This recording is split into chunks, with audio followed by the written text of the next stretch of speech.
I'm President Ulysses S. Grant, 18th President of the United States, and you join me today in my library, and I am going to wax aloud with you and reflect about my good friend and always faithful aide, John Aaron Rawlins, who died far too young. He did a lot in his 38 years, but he died far too young. John Rawlins was a native of Galena, Illinois. He was born there on February the 13th of 1831, and he was one of 10 children. His father was pretty much a drunk and too frequently an absentee father. In fact, he spent 3 years and went out to 49 to California to try his hand at gold mining and was not successful and came back home and resumed his life. Hard drinker, and was the reason that John was such a teetotaler and absolutely vehement about not drinking. Now, he also was heard to say frequently that he never took a drink because of what he's seen with his father and his abuse of his wife and children.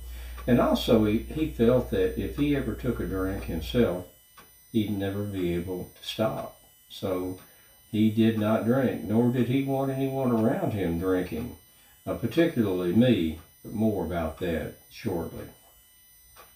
He was a very sharp young man, had some few months of schooling, but was largely self-taught, and did a lot of work for the coal mining and for the lead mining around Galena. In fact, he became known, his nickname was the Coal Boy of Joe Davis County.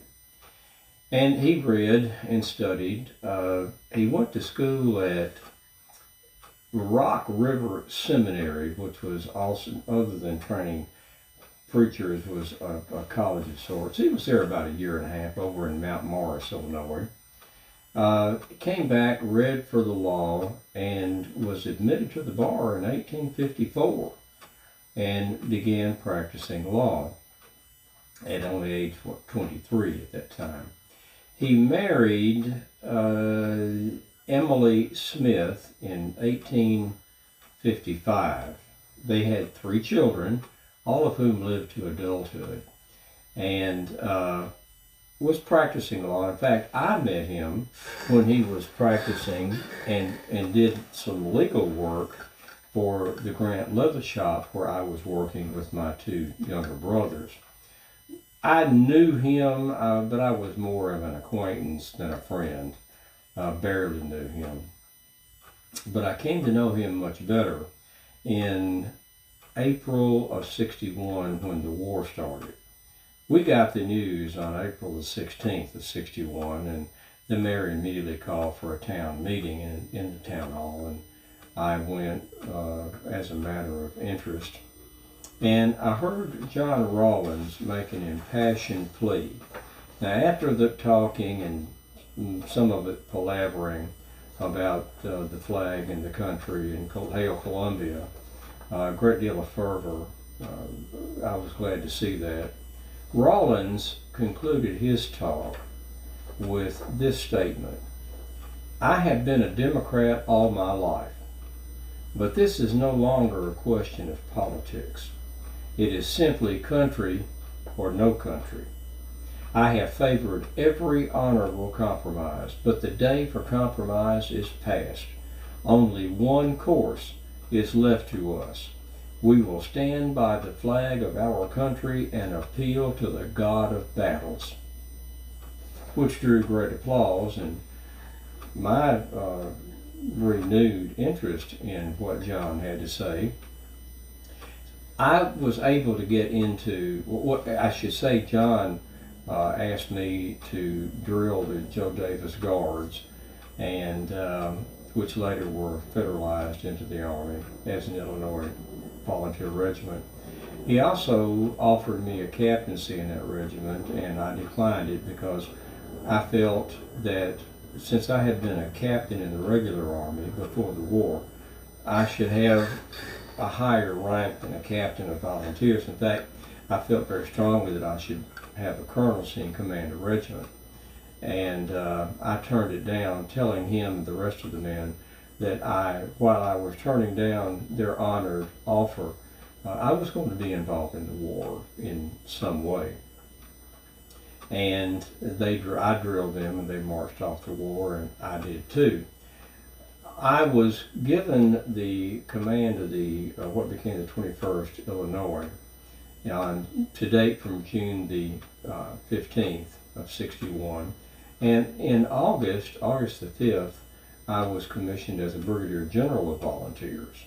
That's where Rawlins comes in, because I felt that I should have somebody on my staff who was from Galena, and I offered John Rawlins an aide-de-camp on my staff at the rank of captain. He said that he had already been offered a major rank in another regiment, I believe the 45th Illinois, but that he would decline that and join me on my staff. He was also going through a great deal of personal pain, because he said, "I can't leave now. My wife is dying of consumption." She died in August of '61, and they had their 3 children, whom I said all lived to adulthood.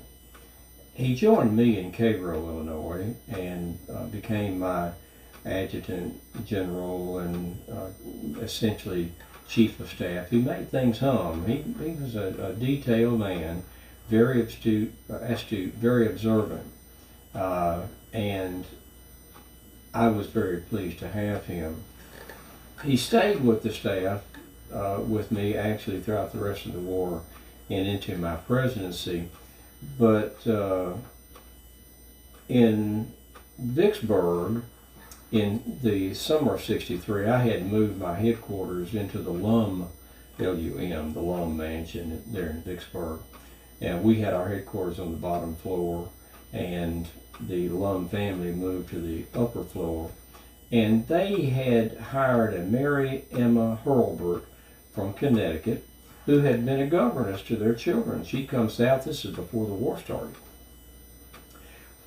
I had my headquarters in a tent on the battlefield, or where the siege had taken place. Headquarters was officially at the Lum House. The Lums were, I suspect, astute. They would send a very pretty Mary, Emma as she was called, Hurlbut, out to the field and ask for favors from my staff. And Rawlins became disturbed about this, because he saw the men on my staff, the other officers, all flirting with Emma and just pressing their suit with her. He came to me and said, "This has to stop. It just has to stop."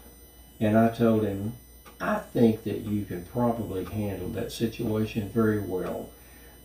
John, you look into the matter. I don't need you to become involved." He did. And he got to know Emma a little better, and then pressed her to move back to Connecticut to get away from the war. In the following few months, he wrote her a number of letters and poured his soul and heart out to her and asked her to marry him, which she did, and they were married in December of '63. He went back to Connecticut and married her there. Also, though, in December of '63, he was diagnosed with consumption, tuberculosis, and he expressed grave concerns that he would ultimately die of that, which, sadly, indeed, he did.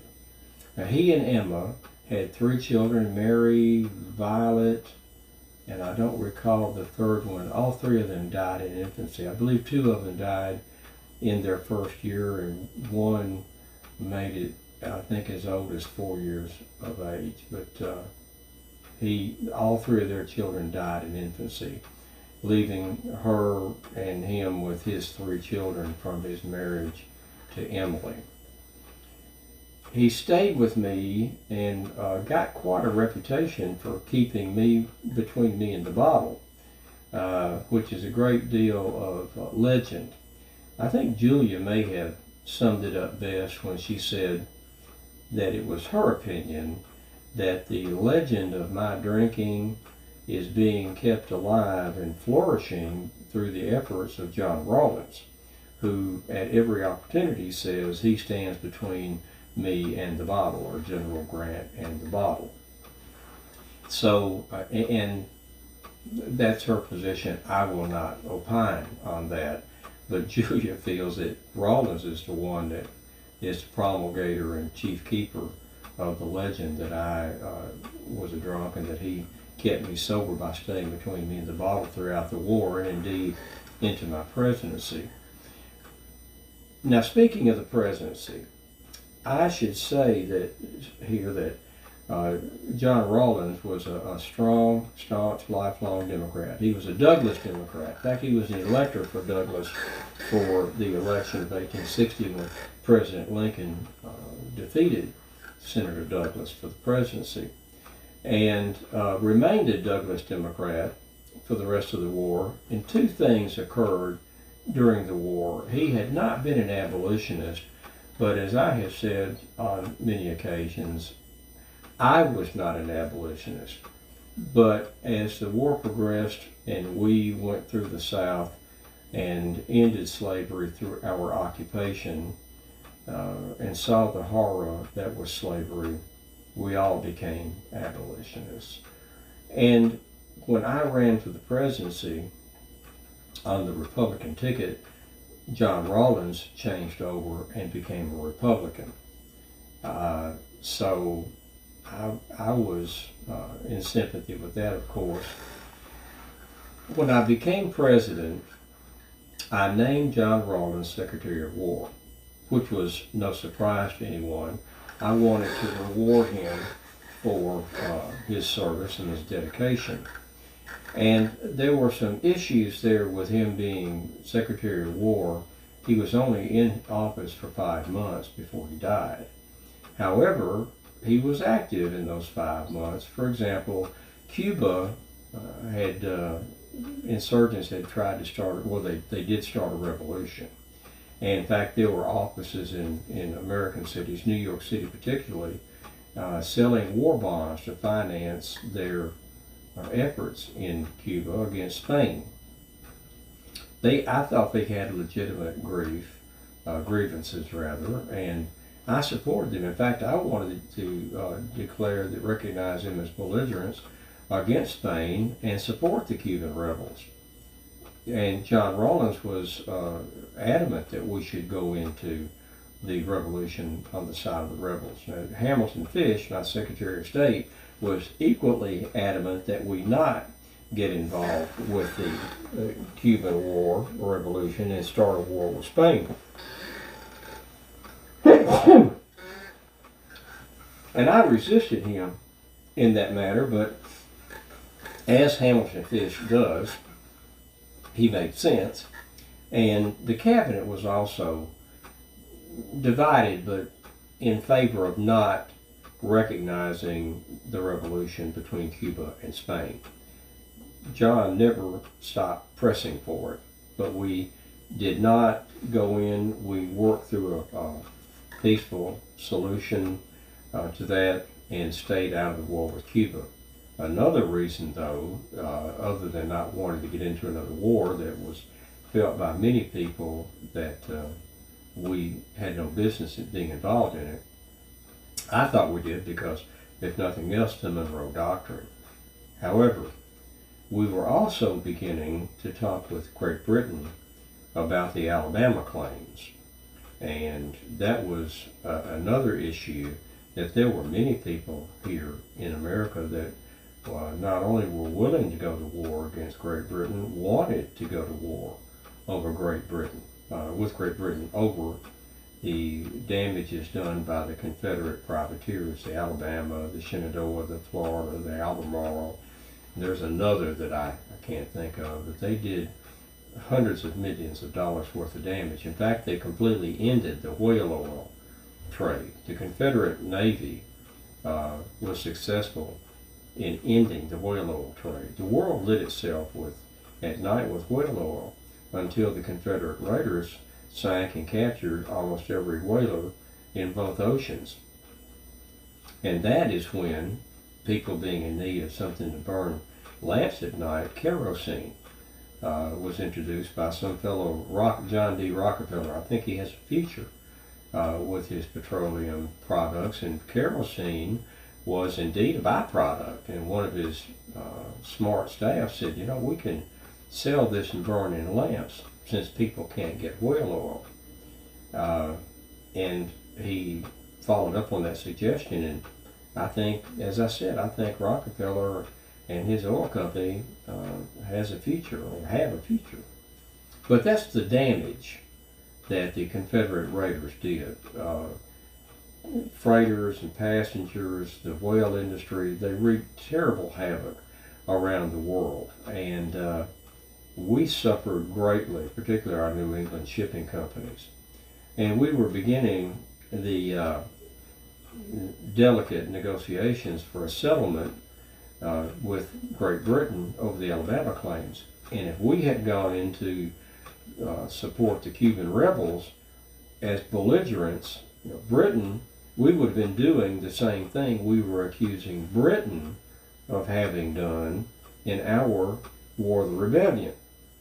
And so we couldn't, as Hamilton Fish told me many times in the cabinet, we can't press a lawsuit for damages with Great Britain for doing, which she denies, but for Great Britain doing what we would be doing if we supported the Cuban rebels. No, we can't do that. And we didn't.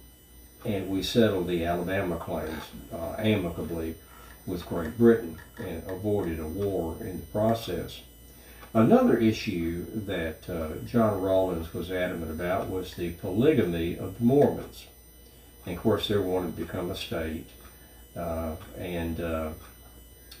Rawlins pressed me to take a firm stand with the Mormons and demand that they officially end the practice of multiple marriages. But which I did. I took some stern action with that in support of his contentions that we didn't need to have somebody come into the Union who practiced and encouraged polygamy, multiple marriages. So he was instrumental in that. I need to point out something about the war, though, that I neglected to say. In 1863, after Vicksburg fell, of course, President Lincoln and the cabinet and the Committee on the Conduct of the War wanted to hear the details about the siege and the surrender, paroling 31,000 Confederate prisoners and so forth. And I sent John Rawlins to speak to the president privately and to the president and the cabinet to tell them what we had done in Vicksburg and why we had done it. And that was a good move on my part. I couldn't leave, I felt, the occupation of Vicksburg and all that was going on with paroling prisoners and wanting to move on. So I sent Rawlins, who was extremely articulate, and he made a very favorable impression on the president and on the cabinet and on Secretary of War Stanton, even on Gideon Welles, the Secretary of the Navy. And it's hard to please anybody to please Gideon Welles. He doesn't even like me at all. So he was my emissary there in Washington in the summer of '63. That was a good move for me to make and for Rawlins. Now, let me get back to when I went into the White House. Rawlins switched over to Republican from a Douglas Democrat and became my Secretary of War. And as I had said earlier, that was not a surprise to anyone. And I knew that John was ill, in fact, becoming desperately ill. He'd been out to Arizona and been out to Utah again trying to improve his health. And it didn't help him much. He didn't stay when I got into the White House. He wanted to be a part of it, and I wanted him to be a part of my administration. So I named him Secretary of War.